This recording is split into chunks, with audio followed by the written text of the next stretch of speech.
Hey guys, আসসালামু আলাইকুম, welcome back to আর যে কিচেন ভিডিও। আমার আজকের রেসিপি পিঠা রেসিপি।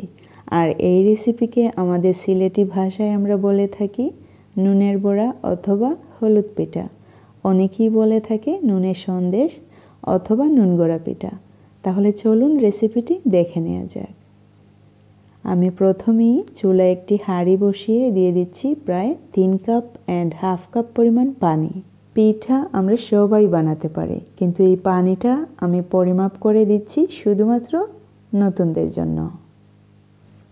দিয়ে দিচ্ছি 1 চামচ পরিমাণ আদা পেস্ট, 1 চামচ পরিমাণ রসুনের পেস্ট, 1 চামচ পরিমাণ জিরে গুঁড়ো, হাফ চামচ পরিমাণ হলুদের গুঁড়ো, স্বাদ মতো লবণ।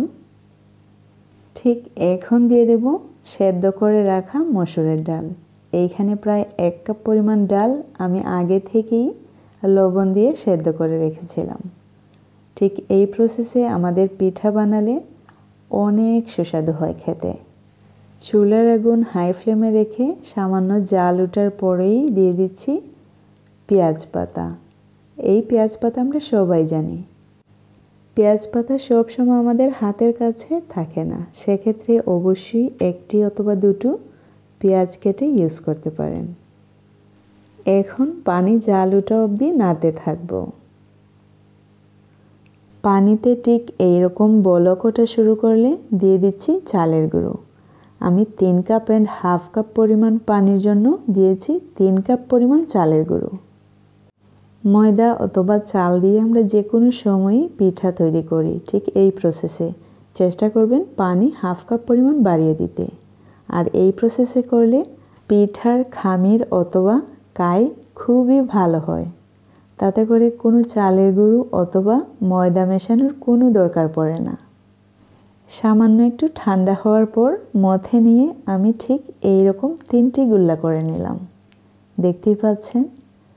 এখন আমি এই গুল্লা থেকে হাত দিয়ে একটি রুটি বেলার জন্য যতটুকু প্রয়োজন কেটে নিচ্ছি।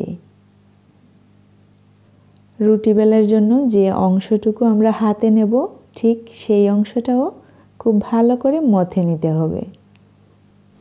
তারপর সামান্য একটু চালের গুঁড়ো ছিটিয়ে আমাদেরকে রুটি বেলে নিতে হবে।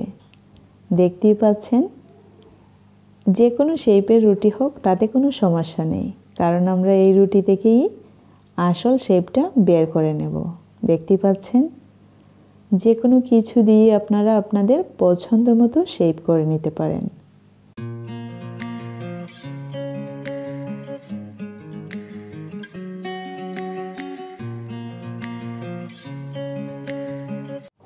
আমি এক এক করে সবগুলা পিঠা করে নিচ্ছি। আর এই কাটারগুলা যদি আপনাদের কাছে না থাকে, অবশ্যই পানি খাওয়ার গ্লাস দিয়ে কেটে নিতে পারেন, তাতে করে পিঠাগুলো আরও সুন্দর হয় দেখতে। আর রুটি যেন খুব বেশি পাতলাও না হয় আবার গাঢ়ও না হয়। খুব বেশি পাতলা হলে পিঠা যখন কড়াইতে তেলের মধ্যে দেয়া হয় তখন ফেটে যাবে। চেষ্টা করবেন কিছুটা পুরো রাখার। 3 কাপ চালের গুঁড়ো দিয়ে অনেকগুলা পিঠা হয়েছে মাশাল্লাহ। এখন যে দেখতে পাচ্ছেন ওইটা কিন্তু আইসক্রিমের বল। আমার বাচ্চারা যখন আইসক্রিম খায়, আমি ঠিক এরকম সার্কেল শেপের কিছু হলে আমি সরিয়ে রাখি, শুধু পিঠা কাটার জন্য। এখন আপনাদেরকে দেখাচ্ছি কিভাবে ফ্রিজে স্টোর করে রাখতে হয়। এইখানে আমি নিয়েছি কিছু প্লাস্টিক পেপার। এই পেপার দিয়ে আমরা পিঠা সংরক্ষণ করে রাখতে পারি 6 থেকে 8 মাস পর্যন্ত। আমি একটি বক্সে প্রথমেই দিয়ে দিচ্ছি প্লাস্টিক পেপার, তার উপর দিয়ে দিচ্ছি পিঠা,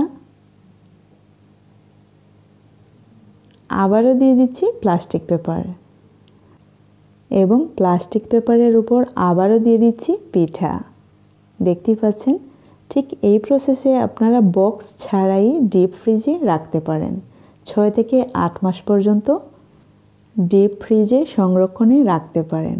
আর যদি তাড়াতাড়ি খেতে চান, অবশ্যই 1 সপ্তাহ পর্যন্ত নর্মাল টেম্পারেচারে রাখতে পারেন। তাহলে চলে যাচ্ছি চুলায়, কিছুটা পিঠা ভেজে নিচ্ছি। আমরা সবাই জানি এই পিঠাগুলো ডুবো তেলে ভাজতে হয়।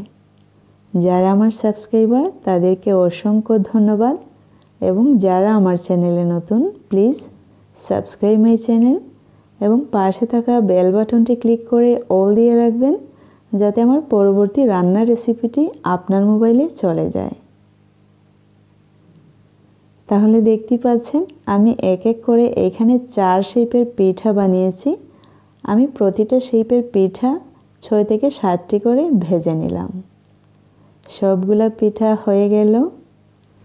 এই পিঠাগুলো চায়ের সাথে মাংসের সাথে সব কিছুর সাথেই মানিয়ে যায়।